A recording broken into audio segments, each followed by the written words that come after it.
Hello दोस्तों, नमस्कार। मैं सोहनलाल आपका इस नए वीडियो में हार्दिक स्वागत करता हूं और आशा करता हूं आज का महत्वपूर्ण वीडियो मैं आपके लिए लेके आया हूं। और इस वीडियो में हम आपसे महत्वपूर्ण चर्चा करेंगे कि नवोदय विद्यालय का जो नया सिलेबस आया है उसके बारे में। आप नए सिलेबस में किस प्रकार से अपनी तैयारी को अच्छी तरीके से कर सकते हैं और क्या क्या पैटर्न है, कैसे क्या क्या चेंजमेंट आया है। तो आइए समझते हैं सारा कुछ इस वीडियो में।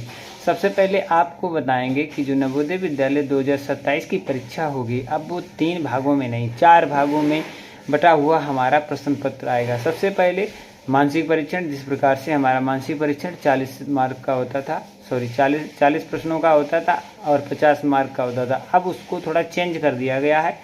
जो हमारे 40 प्रश्न जो हमारे मानसिक परीक्षण के होते थे, अब उन्हें 4 की बजाय 2 कर दिए। मतलब जो हमारा 40 का था उसे 20 का कर दिया गया। कितने का कर दिया गया? 20 का कर दिया गया। और उसमें 20 प्रश्न जोड़े गए हैं पर्यावरण के जोड़े गए हैं। 20 प्रश्न किसके जोड़े गए हैं?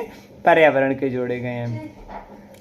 तो सबसे पहले आपको मानसिक परीक्षण के बारे में जो बात है उस पर चर्चा करेंगे। मानसिक परीक्षण क्या है?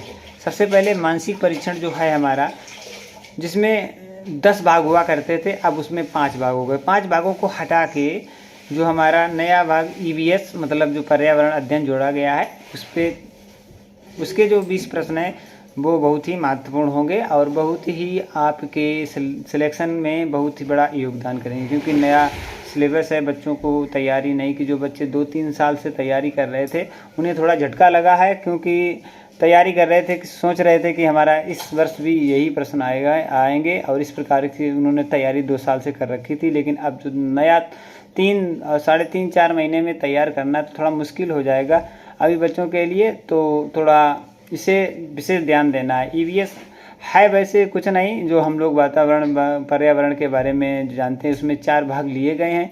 जैसे कि मानव शरीर की संरचना के बारे में महत्वपूर्ण तरीके से आपको बताना, पर्वत पहाड़, भारत की श्रृंखलाएँ जो पर्वत की श्रृंखलाएँ हैं, और जो अपने इन्वायरमेंट वातावरण भौगोलिक स्थिति इस पे जानकारी, इसके कुछ महत्वपूर्ण प्रश्न पूछे जाएंगे। पर्वतमाला है, बड़ा शिखर कौन सा है, छोटा शिखर। तो इस प्रकार से लगभग आपको प्रश्न दिए जाएंगे और 20 प्रश्न होंगे इससे रिलेटेड। आपको उनके ऑप्शन वाइज जैसे हम देते थे उसी हिसाब से ये प्रश्न बटा हुआ होगा। बस अंतर ये हो गया, अब 20-20 प्रश्नों के 4 भाग होंगे। सबसे पहला भाग हमारा मानसिक परीक्षण का होगा, दूसरा भाग होगा हमारा ईवीएस का मतलब जो हमारा पर्यावरण है उसका, उसमें भी 20 प्रश्न होंगे, 25 मार्क के होंगे। इसी प्रकार हमारा जो अंकगणितीय परीक्षण है, जिसमें लगभग 13 चैप्टर थे, उन्हें घटाकर 10 चैप्टर कर दिए गए हैं।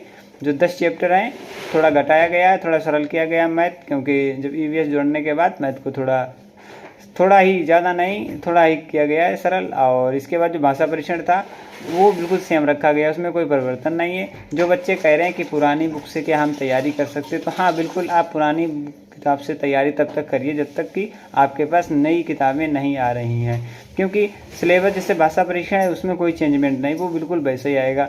लेकिन अब क्या किया गया, जैसे जो अंकगणितीय परीक्षण है तो उसमें आपके जो प्रश्न हैं, जो आपके जो चैप्टर थे उसमें बढ़ाए तो गए नहीं हैं, जो आपको नहीं मालूम है घटाए गए हैं। चैप्टर तो 13 थे, 13 में 10 किए गए हैं, लेकिन आपको वो चैप्टर घटाए नहीं गए हैं। तो आपको तैयारी करेंगे तो आपको वो प्रश्न जरूर फंसेंगे। बस सिर्फ नया भाग जुड़ा है ईवीएस का, पर्यावरण के जो नए भाग में जुड़े हैं, आपको तैयारी करनी है। तो आप जिस तरीके से सैनिक पब्लिक स्कूल में की जो बुकें थी उसमें ईवीएस का भाग जुड़ा हुआ है, तो आप वहाँ से भी तैयारी तब तक कर सकते हैं। और विभिन्न प्लेटफार्मों में ऑनलाइन तैयारी कराई जा रही है, उससे भी कर सकते हैं। हमारे द्वारा भी आपको ईवीएस की कुछ क्लासेस चलाई जा रही हैं, तो उसमें भी आप तैयारी हमारे साथ कर सकते हैं।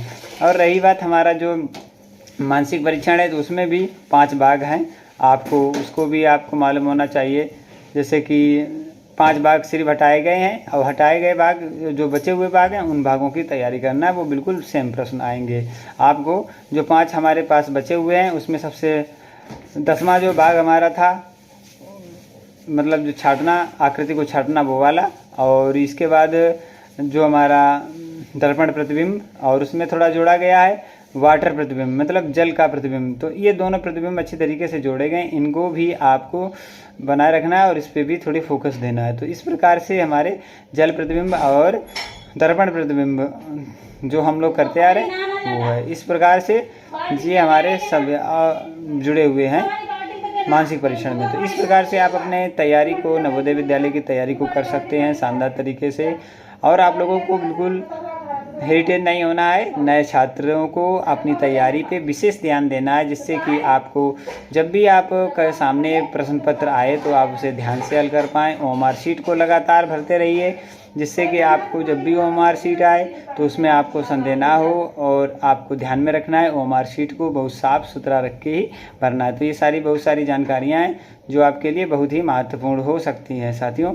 इस प्रकार की जानकारी आपके नवोदय विद्यालय की तैयारी में 4 चांद जरूर लगाएगी। तो आशा करते हैं ये सारी जानकारी आपके लिए बहुत अच्छी है। तो आप लोग तैयारी बनाए रखें और करते रहें हमारे साथ प्लेटफॉर्म पे। और बहुत सारे प्लेटफॉर्म है, वहाँ पर भी आप तैयारी नवोदय विद्यालय की कर सकते हैं, जिससे कि आपके सारे जो भाषा परीक्षण है और मानसिक योग्यता परीक्षण है और अंकगणितीय परीक्षण है, इस पर आप विशेष ध्यान दे सकें। तो आशा करते हैं आप लोग इतनी सारी जानकारी को अच्छी तरीके से जो हमने बताने का प्रयास किया आप उस पर काम करेंगे और अपनी तैयारी को शानदार तरीके से बनाएंगे।